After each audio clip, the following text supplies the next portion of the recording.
Today on the Rumors Comedy Cast, Dan Glasswick talks to Dave Hemstad, aka Cheetah Forest. Dave imparts wisdom that he got from Louis C.K. once upon a time on how to be a great comedian, and Dan fails at psychoanalyzing Dave. Stay with us at Rumors Comedy. Hey, and welcome to Rumors Comedy Cast number 39. We've got headliner Dave Hemstad here. Dave, how you doing? I'm great. I don't know where to look. Okay, so just many look wherever you want. Okay. You can look at me or whatever's comfortable. Boy, can I? Absolutely. Dave Hemstad, great to have you here. Thank you. The start of a 1 week run. Yes. And how was your first show here tonight? It was fun. Yeah? You had a lot of fun here? Best Tuesday in the country. Best Tuesday in the... Well, there you go, best folks. Tuesday in the country, Rumors Comedy Club. We're going to get to the nitty-gritty here, Dave. Shit. Dave Hemstad, Can we real name. Is that... Swear on this?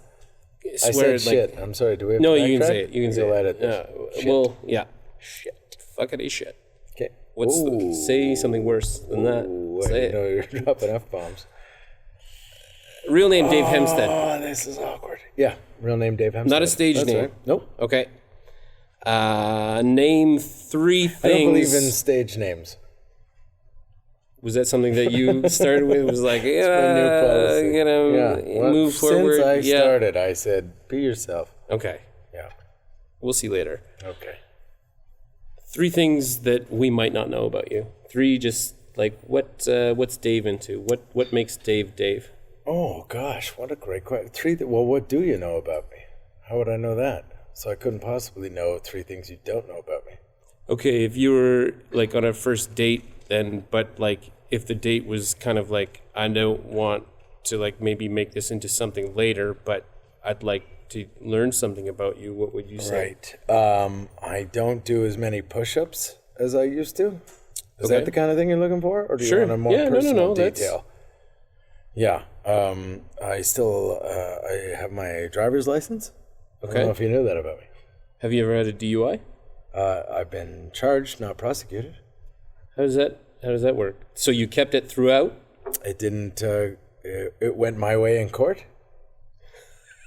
How did it go your way in court?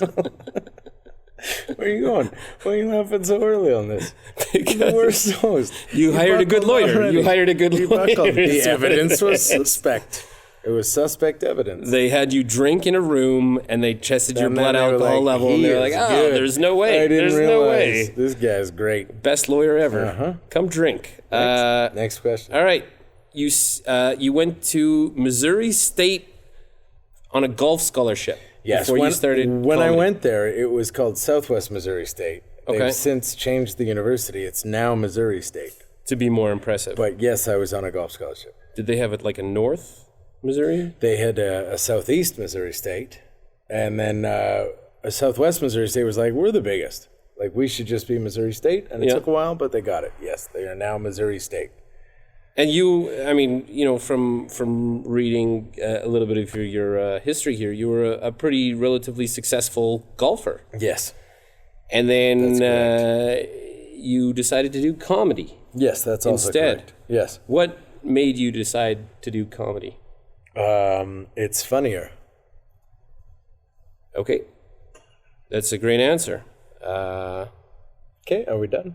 No, I mean, I was really hoping to kind of explore that because, I mean, you were on a golf scholarship. Well, yeah. I mean, if you were to say, like, I've wanted to be an astronaut my whole life. If you wanted to explore it, you should have asked a better question. Like, it was a very yes or no kind of question. I thought the way you framed it. What made you decide to do comedy? What made me decide to do comedy? No, that was the one that... golf. No, but it was funnier in golf. Do you, like, how long do we have here? Do you want the full story? Your parents must have been so happy that you went from doing golf, which is just a regular, normal career, to doing comedy, which is another regular, normal career. Let me frame it better for you. How about leaving free university while you're on the dean's list, the honor roll, you're an academic All-American, and they're paying for your school, and you drop out of that to tell jokes?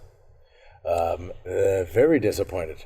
Very, very disappointed in my They were happy when you were a golfer. They were not thrilled. This is one of the only jobs you could go to where people go, oh, why wouldn't you just golf? That's the responsible job. Like, that's how bad comedy is. If you kept going, do you think you could have made money at golf? A career. Hypotheticals are easy to argue, so yes. Okay. Yes, I could have. But it would have cost a lot of money. And that's the thing. In order to play the tours, the mini tours, etc., you don't get hotels covered. You don't get travel covered. And if you don't make the cut, you don't make a cent. So it costs a lot of money to learn how to make money. So could comedy I have made was money? The safe bet to go into. It was far cheaper. With comedy, they cover hotels and travel. Oh, so you were successful immediately, just right off the bat. Yeah, it was already just a dream to be a comedian because the money I saved going into comedy, I couldn't believe. Absolutely.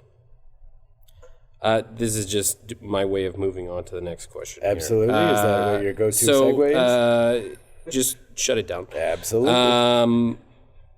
Billy Bob Joe Taylor. Mm-hmm. Who is he? Is he or was he? Who was he? He was a character that I started out doing comedy in. When I left university in Missouri and came back to Canada, people said, what was it like down there? And I said, I'll show you. So I bought a hat and a belt and some boots, and then I made some jokes. Hey, my name's Billy Bob Joe. And that was your first foray into, that's how you first started stand-up comedy? No, I started as myself for a little bit first, and it wasn't going great. Nobody was, and then I bought this cowboy hat and was goofing around with my friends, and everybody was like, what's Missouri like? And I was like, oh, man. And then it just tumbled into this act, and it made sense to keep doing it because people kept laughing. And I thought, and I still stand by this, when you start as a comedian, your job is to make people laugh as hard as you can. And at that time, I made people laugh harder as this cowboy Billy Bob Joe Taylor than I could as myself, so I did that. So did you completely transition from going what you thought, when you first started, when you said you were horrible, and then we'll look back at the footage and you said you started right away and we're awesome. So there's kind of a discrepancy there. But if we look at it later, did you completely transition to Billy Bob Joe Taylor? Yeah, well, it wasn't really a transition. Nobody wanted me. So it wasn't really a transition. I was desperate to be a comedian. And I started as myself, and people were like, ugh. And then I was like, how about if I put a hat on and boots? And then people were like, ah. And then I was like, okay, that's the thing. So it wasn't really, I transitioned from Billy Bob. I transitioned out of Billy Bob. Yeah. There was nothing as in comedy for me before that. But do you think it was still somewhat of a true reflection of yourself because it played on your time in Missouri? It's a great question. Thank you. Yeah. I think it was a reflection of where I was at and what I'd just gone through. And the farther away I got from that experience, the harder it was for me to continue to do the character. But at the time, yes, it was like, hey, but it's not really a true reflection because I made it up. It was like, what would this guy who I invented think if he came to Canada? Okay. So it was kind of an amalgamation about people I'd met in Missouri and just how different the cultures and worlds were that I'd been living in. And I was like, man, I've just come back to Canada and it's different now because I've been to this new place. So I wonder what somebody coming from there would think coming here. So that's what I did. Good answer. It was a great question. Thank you. Great question. Vice versa. And versa. Is that the first, because I was trying to read on it, is that the first album that you filled was as Billy Bob? That's right, yep. Yeah.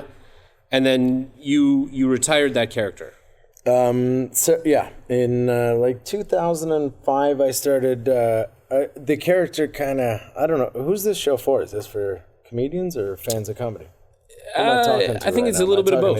What do you want to know? I'm trying to theme the theme. I know of you have this, a list of questions, and I just want to know if you're asking them for your benefit, for my benefit, or a little for bit the of my audience's benefit. I mean, benefit. it's always very much selfish because I want to make myself look. So what are very you good. asking me? What am I? Well, why did I stop doing the character? Why'd you stop doing the character? I'd kind of painted myself in a corner creatively because all the jokes that I was thinking of had to fit this character. But this character was this guy that was coming back from me in college. And as I aged and as time passed, I felt less connected to it. And all my new thoughts, and ideas just didn't suit the character anymore. And I wanted to stop doing it. So you find it kind of somewhat limiting in the sense that it didn't hurt that guys like Wilmot Mike Wilmot, who I'm sure you've probably had on the show, and other guys were really busting my balls about this, having to bring my hat to be funny. But so as much as a guy like him wants to take credit for me getting out of it, I just actually decided it was time to start doing other jokes. I'm interested because, I mean, there are, comedians that are very well known that have started with a character and they've almost continued it on, like someone like Gilbert Gottfried. Or, he doesn't necessarily speak in that voice. For me, a better example at the time that I thought of was Pee Wee Herman or Charlie Farquharson, if you're Canadian. Like Paul Rubens, it was stuck in Pee Wee Herman. And I did not want to be Billy Bob Joe Taylor for the rest of my life. It was just something I did that I thought could be funny. And Ross Rumberg, may he rest in peace, who ran this club, was the first guy, here at Rumors Comedy Club, I don't know, was the first guy that let me do a week. We had a deal, and I said, I really want to get out of this character. And he said, the character's great. And he let me do a week here as the character and then a week as myself. So this was the first place I got to headline out of the character. Let's talk about that time then. How did it go, as the character versus, because you've already experienced a lot of success off of the character. Yeah. How did it go versus the character versus your first week of I'm Dave Hemstad? It sucks getting less laughs on stage than you're used to. Security. That's no fun when you're just like, oh man, I should have brought my hat. Yeah. But I always viewed it at the time as, when I said it, I had a chat with Mark Breslin about it. I don't know who's listening to this, but I had a chat with him about it, and I said, okay, I was kind of like 31 now, 31, and I was like, I really feel I could do more as a comedian outside of this character, and that's going to take a few years. Like, I just knew it would, so I'm like, so I better get at it and just start taking it on the chin, because I want to be funnier or as funny as this character in a few years. So I just kind of took it on the chin. You wanted your voice, you wanted, Dave Hemstad to come out. I had done everything I wanted to do as that character. And so it was time to walk away from it. Something interesting I found, and that I wanted to bring up, is that you also did another character called Cheetah Forest. Well, you're the first guy to ever find that. That's hilarious. So it wasn't really a character so much as it was branding. So Cheetah Forest, what happened was the way I got into comedy was a guy named David Merry, who is a great comedian and magician, and he was entertaining at golf tournaments. And he and I happened to be friends long before I was a comedian. We were golf friends. And we golfed together, and I knew he entertained at these golf tournaments. So when I came back from university and decided I wanted to be a comedian, I saw he was entertaining at these golf tournaments, and I was like, oh, wow, I'd love to do that. I've already got the golf game. I need jokes, right? But then my name's Dave, his name's Dave, Dave Merry, Dave Hemstad. Also, he would do a Beat the Pro thing on the hole during the day, but I was still an amateur golfer. I didn't want to be a pro. So I was stuck because Beat the Pro is a sexy thing to have happen. Beat the amateur. No one's interested in doing that. So sexy. And then also, so sexy, right? Beat the Pro? Sexy. And then people are going to be like, I saw a Dave. Which Dave? I don't know. A guy named Dave. So I was in a... So he's specifically a comedian that focuses on the demographic of golf. No, if you don't know Dave Merry, you should do more homework. That was one of the many branches of his very successful career. And you said don't pound the table, and I'm doing it. But so that was one of the many branches of his very successful career. But I didn't want to compete with him. He was a mentor to me, and I didn't want to be the second Dave. I was going to be the only other guy doing golf tournaments. And we were at a nightclub one night. We couldn't get into a bar. And a friend of mine was like, this guy's like an amazing golfer. This guy's like Tiger Woods. And I was like, man, forget Tiger Woods. I'm Cheetah Forest, which was a riff on just who would be better than Tiger Woods? Cheetah Forest. I'm faster. I'm better. And then I was like, oh my God, that solves all my problems. I can do a Beat the Cheetah contest. Beat the Cheetah's got some rhythm. It's got some rhyme. So I was like, I'm Cheetah Forest. So that was it. So then I started doing golf tournaments under the name Cheetah Forest. And it was a great hook. And everybody who wouldn't want to have Cheetah Forest standing on a par 3? So I had signs made up, Beat the Cheetah. I had T-shirts, I Beat the Cheetah. And I had no act. I had zero act. I was like 1 year into comedy, no act, and just this great hook of a name. Okay, so where in the timeline does Cheetah Forest fit into? He precedes Billy Bob. If you can really? believe it. Yeah. No. Yeah. Oh, I thought it was the other way around. Okay. Cheetah came first. Wow. Yeah. It's interesting because, I mean, you're pulling from this life experience, being in Missouri. And not necessarily that it's you, but you're in Missouri being Billy Bob Joe Taylor, who's pulled Only on in from Canada. the Missouri kind of culture, and being able to make fun of it. And then you were a golfer, so you understand it. And The thing that amazed me was how many people didn't put the Cheetah Forest Tiger Woods thing together. Like, now it makes sense when you hear it, but there's so many people that didn't get it. But for me, it was such a great hook. Like, it wasn't about the act. It's show business, right? Business is 3 syllables.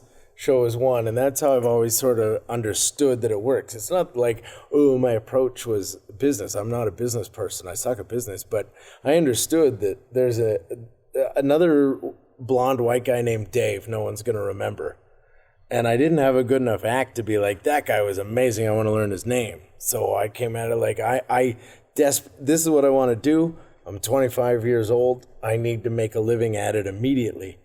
So it was purely desperation that created all of these things. None of it was, to me, creative genius. All of it was, oh my God, I need to make $1 today. What can I do to jump the queue? So there was a definitive time that you did more character stand-up than you would say that you actually presented yourself. Okay. Yep, that's a yes on the record. Do I have to point to the witness in the stand? Yes, that's him. That's him, Your Honor. That was the guy who had the question. So have you ever brought Cheetah Forest out again? Well, there's no Cheetah Forest. Are you listening? It's a name I made up. Yeah, but okay. No, but it was me. It was me. But I saw there was. All right. So here's what we're gonna get. What'd you see? First, I'm gonna make fun of you a bit. Is this that portion? It's just interesting. It's interesting that you decided to do. What did you see? We'll get into that. Oh, I'm sorry. Well, don't put your notes on the table if you don't want people to skip ahead. Can we start again? See if you can just give us another clap. Okay, welcome to Rumors Comedy Cast number 39. We're already really in deep with Dave Hemstad here. If you want to call me by that name. Cheetah Forest. Refer to me by any name. Cheetah Forest. Cheetah Forest. Oh my God! It sounds like a stripper name. Guy, Cheetah Forest, and I was hilarious. I had all these wacky gags, and what an act! But it's interesting because you've gone after such a niche demographic. Yeah. Like you were like, I am the turn of the century golf comedian besides Dave Marin. Dave Marin was. But how does that happen? There's such Tiger Woods came and changed the world. If you remember 1999, 2000, Tiger Woods blew up and everybody in North America was like, I want to golf. And so for a stretch, the first year I did 30 golf tournaments before I even middled in a comedy club. Were you killing it doing golf? No, it just blew up. There were golf tournaments everywhere. Every company was having a golf tournament. I read that there was 3 different packages they could get from Cheetah. We all love listening to what you read. So that's great. Well, what a great it's way on to the take internet. That. No, it was good internet you is cut me true. off. This is true. All of it is true. It was good you cut me off to tell a story about what you read. What else have you read? There was one package that you could have Cheetah there and perform for you. Yeah. And then there was one package where Cheetah could be at the 3rd hole and just introduce himself to everyone, and then give you an end of the night. How do you read it wrong? It was a brochure. Par 3. I don't know about golf. I don't golf. Well, you're making that. I don't golf. I'm not rich. And then there was. You don't have to be rich to golf, idiot. That was what Tiger taught pretty us. much have to. God damn. Why do you only read half a thing? Tiger. And then act like Tiger you know what you're he was talking like about. the Michael Jackson of golf. He got forced into it, and he got his face pushed into washer, and you're gonna fucking golf. So you got this niche demographic for golf that I want you to hear captured. more about what you read. What else did you read? What other in the niche 90s? demographic are you going after? Like Demograph? The hair club for men. Demograph? Is comedy? that your thing now? You're cutting off words? Demograph. I just made fun of you Sandra for being bald. Battaglini? I just said your hair club for men. Are you using your imagination? Okay. If I can tell you where I found all this. Tell us more about what you read, though. Why are you moving on from that? No, that was it. What did you read? Were you that playing a character when you read things, or was that you that read things? Like when you read things, did you read them as you, or did you know you were going to read them? We're editing it out to make me look good. We're editing it out to make me look good. So it's going to take a lot of editing. Like, was I even? You're going to take a lot of editing. Okay. Are we not shooting you? Is it just me? I found all this information. Why are you getting nervous? I'm not nervous. I'm just like a little bit frustrated because I'm like, I got these really good questions that I'm like, do you? Well, why don't you ask those? Okay, well, here's the start. This is number one. Well, I'm just trying to warm you up. I'm fluffing you before I get you started. We're starting now. Welcome to Rumors Comedy Cast number 39. Episode 39! For the third time. Here we go. We're with Dave Hemstad. Oh, God. Oh, God. Why do I do this show? Listen, when I researched all of this information, I found it from a website called speakerpedia.com. Listen, Dan, I love your stuff. Promoted you as a speaker that someone could hire. Have you heard of Speakerpedia? No. You've never heard of Speakerpedia.com? No, you don't Google yourself? No, but I haven't heard of you either. So, I mean, there's a lot of things. Oh, there it goes. That's what we wanted to see. That's what we wanted to see. There we go. Are we going to edit that? Do I have to look in all three cameras? Or are you going to just edit me out of one camera? Speakerpedia.com. How many cameras are you editing everybody else out of? Never heard of it. Never heard of it. Never heard of it. If you go to Speakerpedia.com, they almost promote you as if you can hire, and they would have you as on their roster. Speakerpedia.com. Do they have Cheetah Forrest and Billy Bob Joe Taylor as well? Well, they have Dave Hemstad, the comedian, who's won. You know, you're very, very successful. But I'm trying to figure out what your sources are. I'd like you to cite your sources. Speakerpedia.com. Speakerpedia. I don't know. But you haven't heard of it. Nope. But if I can say... Is this your business? Nope. They had a lot of good information. Why are you plugging it so much then? Well, they had no one that claimed they said, "Are you Dave on this profile? Claim this profile." So you haven't claimed that yet. So you've obviously never been to the website. I haven't claimed me. And you can't now. Did you claim me? I did claim you. Nice. And it was absolutely the easiest thing I've ever done. What are we worth? Well, this is the thing, is now I'm finding my own niche demographic. You're now me? Which is, no, I'm finding my audience, which is Dave Hemstad's fans that might have gone to Speakerpedia where I play... Well, you're going to have a big boat party. Yourself. I'm going to get all my fans on one boat. I don't know anything about golf, so I might need to... That came across earlier in the interview. When you said it was on the third hole that I'd be doing the jokes instead of the par 3 hole. So you see, every hole has a par on it. Some are par 4s, some are par 5s. Oh, here's the hard. Here's the tough. You don't want to learn. That's how did you develop like learning on camera? God damn it! Why don't you like learning on camera? Ask the question again. I'll do it. Nope. Okay.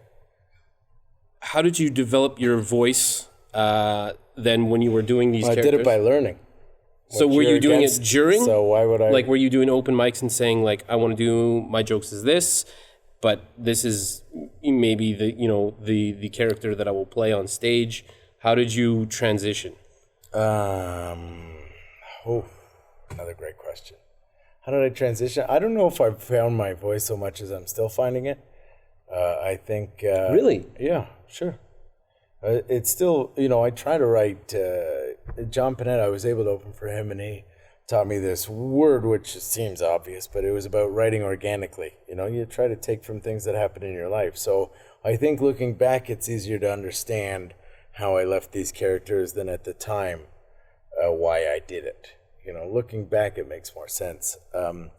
So why did I stop doing it? It was just an evolution. If you don't, good is the enemy of best, right? Like when things are good, you don't try to fix it, but if you don't keep working at it, you don't get any better. So I've just, and maybe, I don't want to get all deep on some weirdo podcast that nobody's watching, but the one thing that golf and comedy... Number 39, please. Yeah. The one thing, 39, the 39th episode nobody's watched or listened to. Get deep. The one thing that golf and comedy have in common is perfection is unattainable. You can always be working on them. You can always be improving. The minute you think you got it figured out, you're going to take it right on the chin. So For me, it was more like with the Billy Bob character, it was really good for a while, and it didn't miss. I didn't bomb, and I wasn't learning anything because it didn't miss. So I was like, well, I'm missing out. So I just decided to start over because I wanted to grow and evolve, and I'm still working on that. So if you're going to get deep, answer, sorry. I'm going to get deep here then too. Oh, sure, yeah. There's a Japanese proverb that says that essentially everyone wears three faces. And the first face that you wear is in public, and that's what everyone sees. Okay. The second face that you wear is for your friends and family. It's very people that are close to you. They'll be able to see you much more than what you would give out in public. And the first face that you wear is only for yourself. That's your truest, deepest, darkest self with all your secrets, all your not necessarily darkest, but that's what you are essentially to the core. That's the truth of you. Okay, so the characters, if I can say that, you may. Where do you think they fit into those three faces? Oh, well, geez, Dan. I don't know. I hadn't really psychoanalyzed them, and I think I've done a thorough job of impressing upon you that Cheetah Forest wasn't a character so much as it was a name. The Billy Bob character, but that was again, all golf, as right? I think I've said, was a reflection of an experience I'd had. Oh, Jesus! Should I just rewrite that question? No. Okay. No, but I'd like to flip it because I think it has value. You're a comedian now and have been for over 12 minutes. I'm horrified to say comedian. Been doing it? How long have you been? It's coming up on 6. 6 days. Exciting. So, which three faces would you say you have? I'm still, and maybe this is where the next question is going. What doesn't your audience know about you that they should? Oh my God, I would never tell them everything about me. Oh gosh, weird. Would you? Well, you're asking me to. Well, yeah, because you're the one being interviewed. It's fun. Yeah, but what, I should just do it because you've got a beer and a microphone? Well, yeah, I mean, we're on camera. I mean, you don't know. 3 cameras, I think. 3? I don't know. I don't know if they're all still working. This is live stream? I have not been looking at them. I've just been staring at you. Okay. Dreamboat. So if we can move on from here. No, that's not Which part awkward. Of your Dreamboat persona do you play at home? You know, I'm not... Because if you I can used be to not have a beard. Yeah. And now there's a beard. Yeah. And your face has changed a lot. So it gives out a muscular jaw rather than... I don't have to work on this, right? It's like... I want to agree with you. It's difficult to. It's the athlete in you. Would you say like a golfer? Your audience. Call that an athlete. Pretty good. Good. How was your university? Did they pay for it? Nope. Still paying off student loans. Should have golfed. I'm a piece of shit. I can admit that. Okay, so which face is that? Going back to the three faces. So going back to the three faces, I know you're trying to pin me on this 3 character thing I played. Well, it's not the character, but I want to know now the Dave Hemstad with the comedian now. Do you think that it falls under one face? Like, I mean, and I hope for myself, I hope comedy brings truth, which is the first face. But do you think it falls under a different category of them? I want to believe you're asking a great question, except I think you're playing a bit of a wanker for the podcast. So there's an insincerity in what you're saying, except there's a sincere person trying to get out. So which one would you like me to respond to? This bearded wingnut who's trying to be humorous, or the guy who actually wants to know what you're asking? I'd like to go with the latter. And yeah. Okay. Yeah. So do you want to ask it again? From a sincere place so I can talk to you, or no? Was that not a sincere place? I thought I did. I thought I changed the tone. No, but now your chin's down in your chest and you're not looking at me. So I just have really bad posture, and I'm trying to like look at it because you called me out on it. But you keep looking at your notes instead of at me, and I'm a person. I'm not just some exam you're preparing for. Okay. What was the question? Based on the 3 faces that we talked about. Yeah. Where do you think Dave Hemstad, the comedian, might fall in? Because you didn't answer that about the characters. Well, no, because I did answer it previously. Where do I think I fit in what? In my 3 characters? Are you asking me who, as a comedian, I am now in my 3-character journey? Yeah, 3 faces journey, not character. This Japanese, forget about the character. Okay, what about the Japanese ritual? It's not even a real thing. I looked it up later, and it wasn't. You're asking me some weirdo question that you don't even understand. No, I understand it perfectly well. Okay, then ask it again. Like do I have to explain the... Like you understand. Where do I fit into my journey in my life? Not in your life, but where do you think in these... Do you think there's you fit into one of these 3 faces, or do you think there's a combination of like, how much do you show of the true you in your act, and how much do you show for what you would think you want people to expect? Yeah. I guess I exaggerate for comedic effect, if that's what you're asking.